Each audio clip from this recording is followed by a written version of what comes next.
Ram Ram friends. అరే కుక్కకి బొక్క దొరికినట్టు కొందరు సౌత్ నార్త్ విడిపోవాలి, United States of south India కావాలట. దొరికిందే ఛాన్స్ అని ఎక్కడ లేని ద్వేషం కక్కుతున్నారు. పవన్ కళ్యాణ్, చంద్రబాబు నాయుడు గారు దేశద్రోహులట, ట్రైటర్స్ అట. ఎవడు దేశద్రోహో నేను చెప్తాను, వీరు చివరి వరకు చూసి మీరు చెప్పండి. The South Indian states are being punished for performing better. BJP might rule India for the next 50 years if delimitation bill కోసం చర్చ మొదలైన నేపథ్యంలో కొందరు చేస్తున్న డిమాండ్లు ఇవి. అరే ఎవడైనా క్లియర్గా నిజం చెప్తాడేమో, ఉన్నది ఉన్నట్టు చెప్తాడేమో అని చూస్తే లేదు, అందరూ వాళ్లకు తోచింది చెప్పడం, రాయడం. నేను మీకు డీలిమిటేషన్కి సంబంధించిన మొత్తం సమాచారం ఇవ్వడానికి వచ్చాను. ఒక న్యూట్రల్ మైండ్తో కాస్త సమయం ఇచ్చి మొత్తం సమాచారం విన్నాక అప్పుడు దక్షిణ రాష్ట్రాలకు అన్యాయం జరుగుతుందా అనేది మీరే నిర్ణయించండి. అసలు డీలిమిటేషన్ అంటే ఏమిటి? డీలిమిటేషన్ అనేది నియోజకవర్గాల సరిహద్దుల పునర్విభజన. దాన్నే నియోజకవర్గాల పునర్నిర్వచన అని అంటారు. సింపుల్గా చెప్పాలంటే ప్రజల జనాభా పెరిగినప్పుడు లేదా మారినప్పుడు ప్రతి ఎంపీ లేదా ఎమ్మెల్యే సుమారు సమాన సంఖ్యలో ప్రజలను ప్రతినిధిత్వం చేసేలా నియోజకవర్గాల సరిహద్దులను మారుస్తారు. ఇది ఒక్కరికి ఒక్క ఓటు, ఒక్క విలువ సూత్రాన్ని నిర్ధారిస్తుంది. అంటే every persons vote is valuable అన్నమాట. ఎందుకు జరుగుతుంది? ఇప్పుడు జనాభా మార్పులకు అనుగుణంగా సమాన ప్రాతినిధ్యం కల్పించడమే దీని యొక్క ఇంపార్టెన్స్.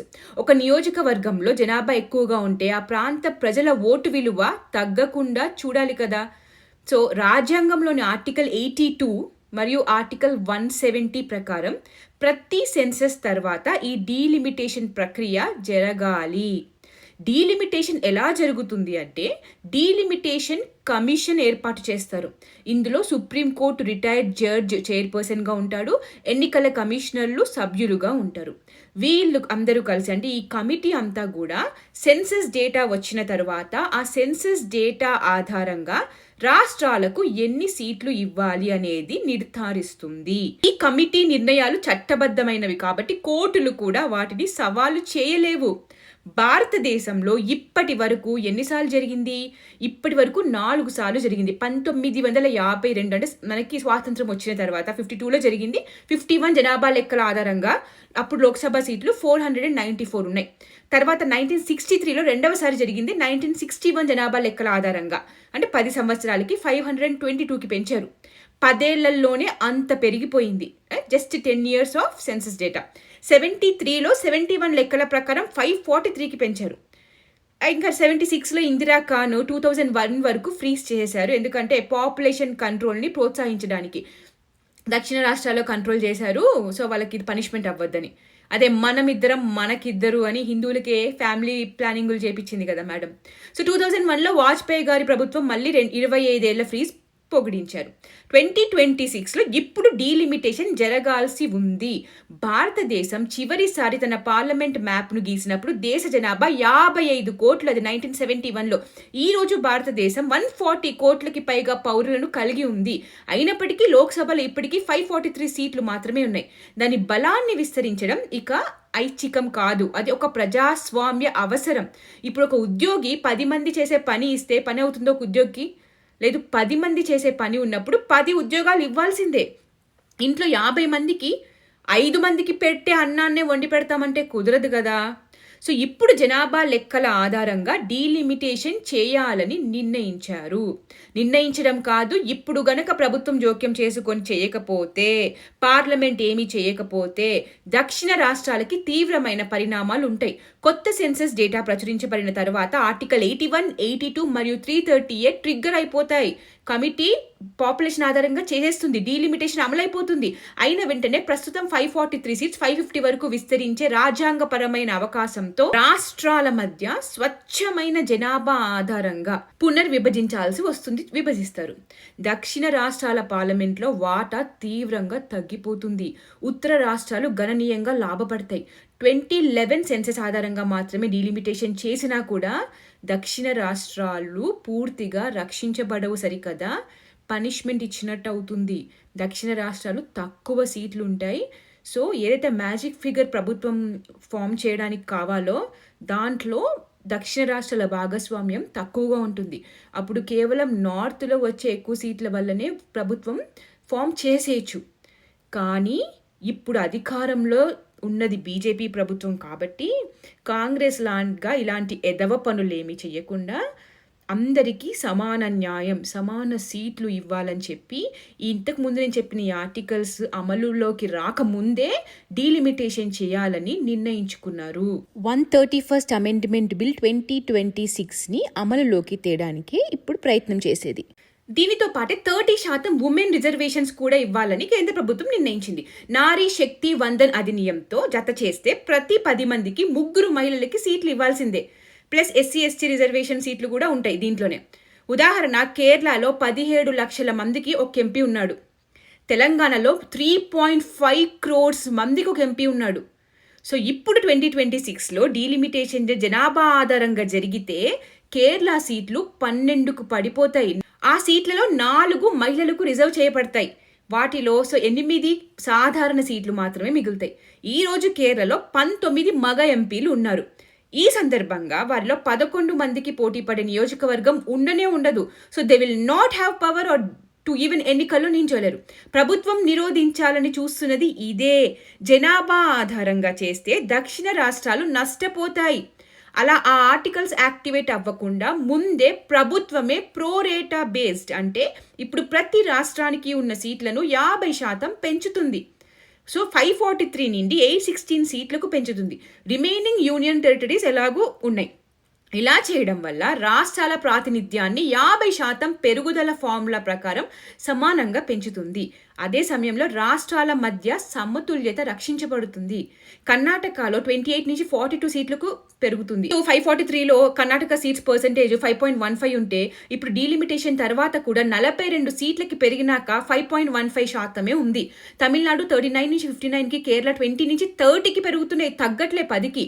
ఆంధ్రప్రదేశ్ 25 నుంచి 38కి, తెలంగాణ 17 నుంచి 26కి. 5 రాష్ట్రాలు కలిపి 66 అదనపు సీట్లు పొందుతాయి. వాటి సామూహిక వాటా 23.7 కన్నా ఎక్కువ అవుతుంది. ఇంతకుముందు 23.7 ఉంది, ఇప్పుడు ఇంకా ఎక్కువ ఉంది. ప్రభుత్వ ఏర్పాటులో వీళ్ళ వాటా ఏ మాత్రం మారదు. ఇది ప్రభుత్వం ఇప్పుడు చేయకపోతే, రాజ్యాంగంలోని క్లాజ్లు యాక్టివేట్ అయితే, కమిటీ చేస్తే గనక సీట్లు కోల్పోతుంది తమిళనాడు, కేరళ. ఈ ప్రతిపాదనలో అది 20 సీట్లు గెలుచుకుంటుంది. కేరళ తన ప్రాతినిధ్యంలో 1/3 కోల్పోకుండా ఉండి బదులుగా 10 సీట్లు పొందుతుంది. ఈ మోడల్కు వ్యతిరేకత అంటే దక్షిణ హితాలకు వ్యతిరేకత అని అందరికీ ఓపెన్గా ఏం చేస్తున్నామో చెప్తున్నారు ఇంత క్లియర్గా. దక్షిణ రాష్ట్రాల్లో సీట్లు పెరిగేలా చేస్తుంది, ఉన్న వాటిని తగ్గించట్లేదు. జనాభా ఆధారంగా తగ్గించట్లేదు. ఎందుకంటే అలా చేయకూడదు, అందరినీ సమానంగా చూడాలి అని చెప్పి ప్రోరేటా బేస్డ్గా పెంచుతుంది. వాటాలు తగ్గట్లేదు చూడండి, అలానే ఉన్నాయి. సీట్లు పెంచి వాటా కూడా అలానే ఉంది. సో ఈ విస్తరణ పాలనను కూడా మెరుగుపరుస్తుంది. ఈరోజు కర్ణాటకలో ఒక ఎంపీ దాదాపు 25 లక్షల మందికి ప్రాతినిధ్యం చేస్తున్నాడు. విస్తరణ తర్వాత ఆ సంఖ్య సుమారు 16 లక్షలకు తగ్గుతుంది. తమిళనాడులో అది 19 లక్షల నుంచి సుమారు 13 లక్షలకు తగ్గుతుంది. చిన్న నియోజకవర్గాలంటే మరింత సులభంగా అందుబాటులో ఉండే ప్రతినిధులు ఉంటారు, మెరుగైన జవాబుదారీతనం ఉంటుంది, బలమైన ప్రజాస్వామ్యము అమలు అవుతుంది. మోదీ గారు ఈ దేశంలో నాకు ఒక రాష్ట్రం మీద ఎక్కువ ప్రేమ, ఇంకో రాష్ట్రం మీద తక్కువ ప్రేమ లేదు, దేశమంతా ఒక్కటే, దక్షిణానికి అన్యాయం జరగనివ్వను, జరిగే ప్రసక్తే లేదని పార్లమెంట్ సాక్షిగా చెప్పారు. ఎవరు చెప్తారు? ఎంతసేపు నార్త్ సౌత్ క్యాస్ట్ అని చెప్పి విడదీసే ఈ తోడో గ్యాంగ్ ఎక్కడా? భారత్ తుక్డే గ్యాంగ్ ఎక్కడా? బీజేపీ మోదీ ఎక్కడా? सोच सकते हैं न टुकड़ों में हम निर्णय कर सकते हैं। मैं आज बड़ी जिम्मेवारी के साथ इस सदन में इस पवित्र जगह से कहना चाहता हूँ, चाहे दक्षिण हो, उत्तर हो, पूर्व हो, पश्चिम हो, छोटे राज्य हो, बड़े राज्य हो, मैं आज एक जिम्मेवारी से कहना चाहता हूँ कि ये निर्णय प्रक्रिया किसी के साथ भी भेदभाव नहीं करेगी, कि ये निर्णय प्रक्रिया किसी के साथ भी भेदभाव नहीं करेगी। రిపోర్టర్లు అంటారు, నోటికి వచ్చినట్టు వాగుతారు.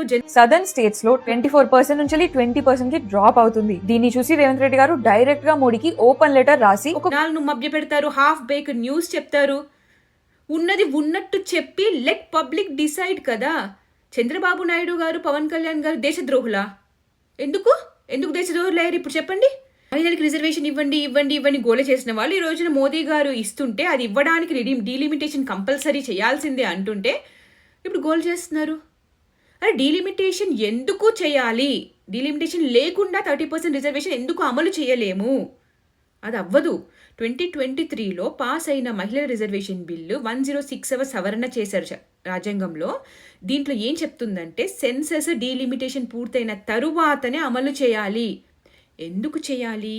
డీలిమిటేషన్ లేకుండా ఏ సీట్లను మహిళలకు రిజర్వ్ చేయాలో నిర్ణయించడం సాధ్యం కాదు.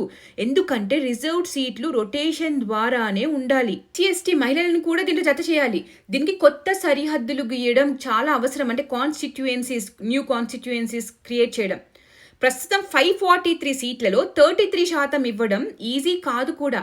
543లో 33% అంటే సుమారు 181 సీట్లు మహిళలకు రిజర్వ్ చేయాలంటే 181 సీట్లు. ఇప్పుడు ఉన్న సీట్ల నుంచి కొన్ని తీసేసి మహిళలకు ఇస్తే పురుషులు, ముఖ్యంగా ప్రస్తుత ఎంపీలు తమ సీట్లు కోల్పోతారు. ఇది భారీ రాజకీయ వ్యతిరేకతను తెస్తుంది. సాధారణ సీట్లు చాలా తక్కువ అవుతాయి. ఇది దక్షిణానికి ఒక పనిష్మెంటే. ఇప్పటికే ఒక్క ఎంపీ సగటున 26 లక్షల మందిని ప్రతినిధిత్వం చేస్తున్నారు. సీట్లు పెంచకుండా రిజర్వేషన్ చేస్తే ఈ అసమానత మరింత పెరిగిపోతుంది. సో ఉమెన్ రిజర్వేషన్ బిల్ అనేది డీలిమిటేషన్ చేయకుండా చేస్తే అది నిజంగానే శిక్ష వేసినట్టు. అండ్ ఇంకో వాదన ఏంటి జనాభా నియంత్రించినందుకు మాకు పనిష్మెంట్ ఇస్తారా అంటున్నారు. మొదటి నుంచి ఇప్పుడే చెప్తున్నారు, నిజంగా ఆర్టికల్స్ యాక్టివేట్ అయితే అది పనిష్మెంట్ అయ్యేది. ఇప్పుడు ఇది పనిష్మెంట్ కాదు, గిఫ్ట్. రెండు జనాభా నియంత్రించడం కాదు. దక్షిణ రాష్ట్రాలు ఆల్రెడీ ప్రాబ్లంకి చాలా దగ్గరలో ఉన్నాయి. అందుకే చంద్రబాబు నాయుడు గారు 3 పిల్లల్ని కనండి, కన్న వాళ్ళకి డబ్బులు ఇస్తాను, సహాయం చేస్తాను అంటున్నాడు. ఎందుకు? Replacement level, total fertility rate అంటే ఒక మహిళ సగటున ఎంతమంది పిల్లల్ని కంటుంది అనేది టోటల్ ఫర్టిలిటీ రేట్ అంటాం. రిప్లేస్మెంట్ లెవెల్ ఏంటి అంటే 2.1 ఉండాలి. ఒక మహిళ సగటున 2.1 పిల్లల్ని కనాలి. అంటే ఒకరు తల్లిదండ్రి స్థానంని భర్తీ చేయడం ఒక పిల్లోళ్ళు. మిగతాది 0.1 అయితే మరణాలు ఉంటాయి కదా, అదే మార్టాలిటీ రేటు, దాన్ని భర్తీ చేయడానికి మినిమం 2.1 అనేది ఉండాలి. టోటల్ ఫర్టిలిటీ రేటు 2.1 కంటే ఎక్కువ ఉంటే జనాభా పెరుగుతుంది. 2.1 కంటే తక్కువ ఉంటే దీర్ఘకాలంలో జనాభా తగ్గిపోతుంది. ఇప్పుడు ఆల్రెడీ భారతదేశం మొత్తం టోటల్ ఫర్టిలిటీ రేట్ 1.9కి పడిపోయింది, రిప్లేస్మెంట్ కంటే తక్కువ. అంటే ఇంకా దక్షిణ రాష్ట్రాల్లో అయితే చాలా తక్కువకి పడిపోయింది.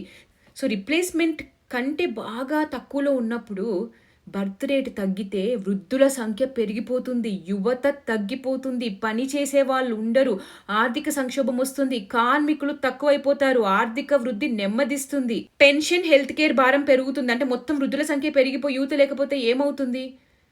బయటి దేశం నుండి వలసలకి తీసుకురావాల్సి వస్తుంది పని చేయించుకోవడానికి. చాలా దేశాలు ఇదే స్థితిలో ఉన్నాయి ఇప్పుడు. చైనా కూడా ఫోర్స్ చేస్తుంది పిల్లల్ని కనండి అని. ఇదేం మంచి విషయం కాదు పిల్లల్ని కనకుండా ఉండడం దక్షిణ రాష్ట్రాలు.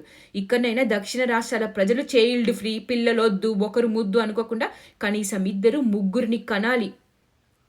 ఫైనల్లీ అసలు నష్టమే జరగని దగ్గర ఇంత రచ్చ చేసి దేశాన్ని విభజించాలని చూస్తున్నారు. దేశ్ సబ్సే పెహ్లే, నేషన్ ఫస్ట్, దేశమే ముఖ్యం.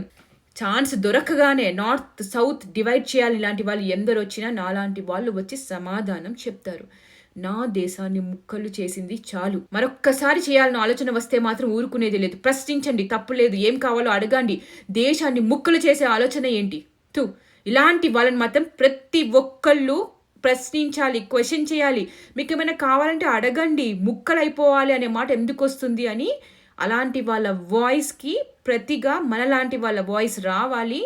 ఈ తుక్కుడే గ్యాంగ్కి చెప్పుతో కొట్టినట్టు సమాధానం చెప్పాలి. ఇకనైనా దేశాన్ని ముక్కలు చేయాలనే ఆలోచన ఆపండి. Friends, this is the reality. నేను ఉన్నట్టు చెప్పాను. మీ అభిప్రాయం ఏంటో కామెంట్స్లో చెప్పండి. డీలిమిటేషన్ అంటే తెలుసుకోవాలనుకునే వాళ్ళకి ఈ వీడియో షేర్ చేయండి. సత్యమేవ జయతే. జై భారత్, జై హింద్.